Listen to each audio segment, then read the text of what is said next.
สบายดีนี่จะใส่มองเนาะมันมีเหือกบ่นี้เราเคยมาเซอร์ชุปีอยู่แต่ว่าเบิ่งนะจะมีเหือกบ่ตอนบุกก้อนนี่เขามามีอยู่เหือกบุกวันนี้จะมีเหือกโดยพายเอามองมันนี่จะมีเหือกมองมันมีเหือกไม่ได้ต้าแล้วบนมือแล้ววางตัวนี้แหละนี่จะเป็นทางลง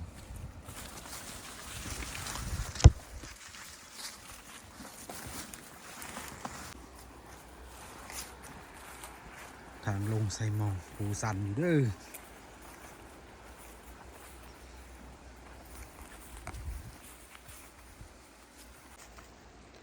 ตอนลงนี่โอเคอยู่หรอกปูตอนขึ้นโน้จะอืดนิดนึงนะปูเอาสั่นอยู่เด้อข้างหลังบรรยากาศมีอยู่เหือสองลำ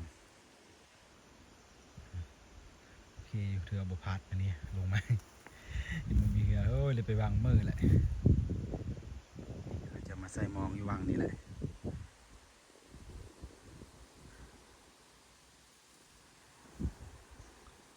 กัดเลยมันนี่ลมแห้งมันนี่นะ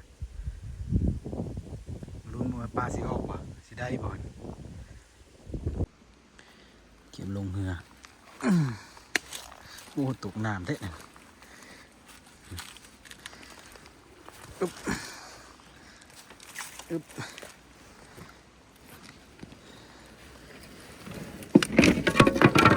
เอ้ยน้ำเครื่องก่อนมองก่อนสระน้ำเหือก่อนน้ำลายเถอะสระน้ำเหือก็น้ำเถอะ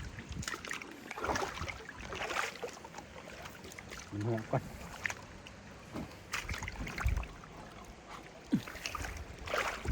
ครับ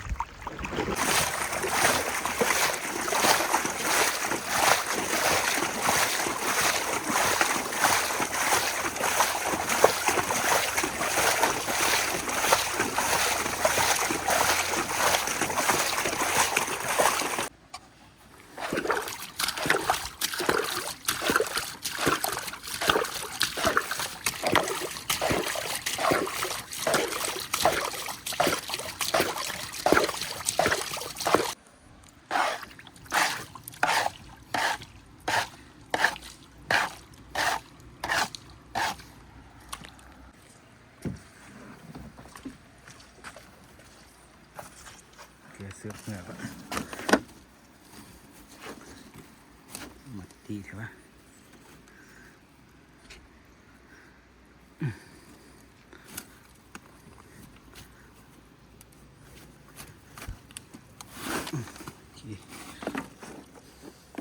จะมองไว้ไหม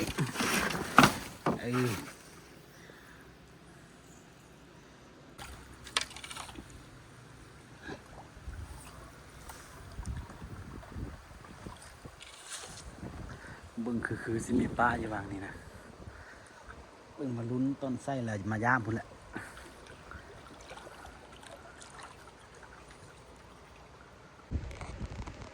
บรรยากาศมื้อนี้ลมแห้งบริพายเลยเงินครับไปเองเลยบริพายนะครับไปเองเลยลมแห้งเสลงมองได้บนบรรยากาศหาอยู่หากินตามซาบานนอกเขานี่แหละ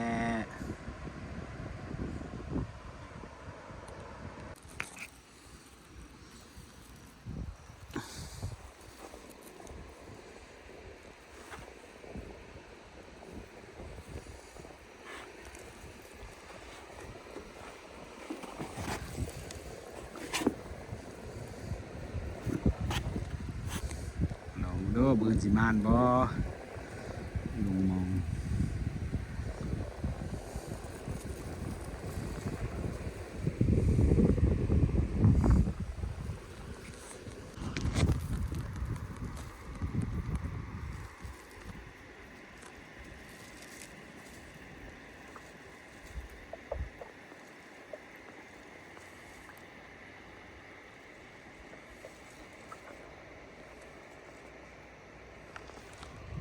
ซื้อประมาณ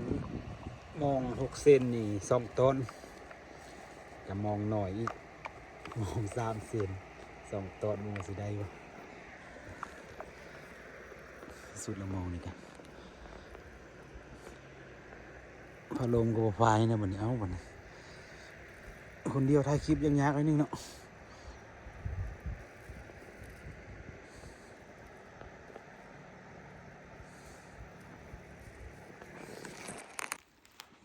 อ้าวทักทายสบายดียามเสาร์เนาะจะมายามมองเบิ่งเที่ยวเสื้อวันเมื่อวานนี่ว่าสิมานบ่บรรยากาศยามเสาร์ลมนิ่งตอนเสาร์บ่ลมลายลมน้อยก็จะมายามมองนี่นะเสื้อวันเมื่อวานนี่2-3 ตอนนี่แหละว่าสิมานบ่เบิ่งน้ำเดียวเลย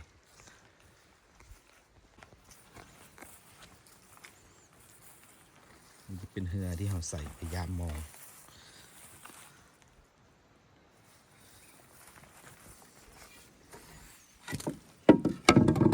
พาย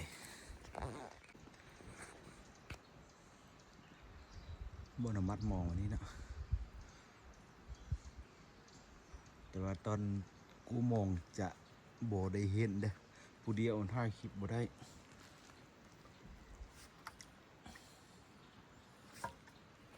กูแหละจะให้เบิ่งอะไรบ่แต่ว่าดึ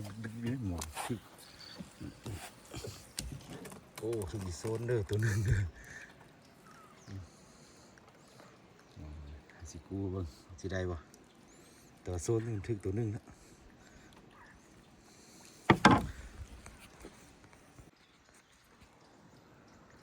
ต้นแรกผ่านไปตัวเดียวยังผ่านได้เด้อมึงลุ้นตอนที่2มึงดู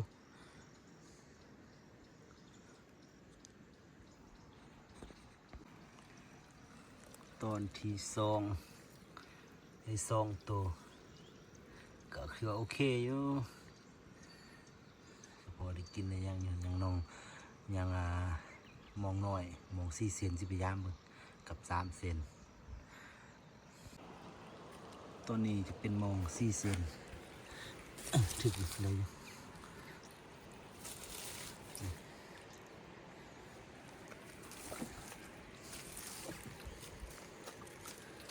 ดูเยอะมันเลยแต่ประมาณนี้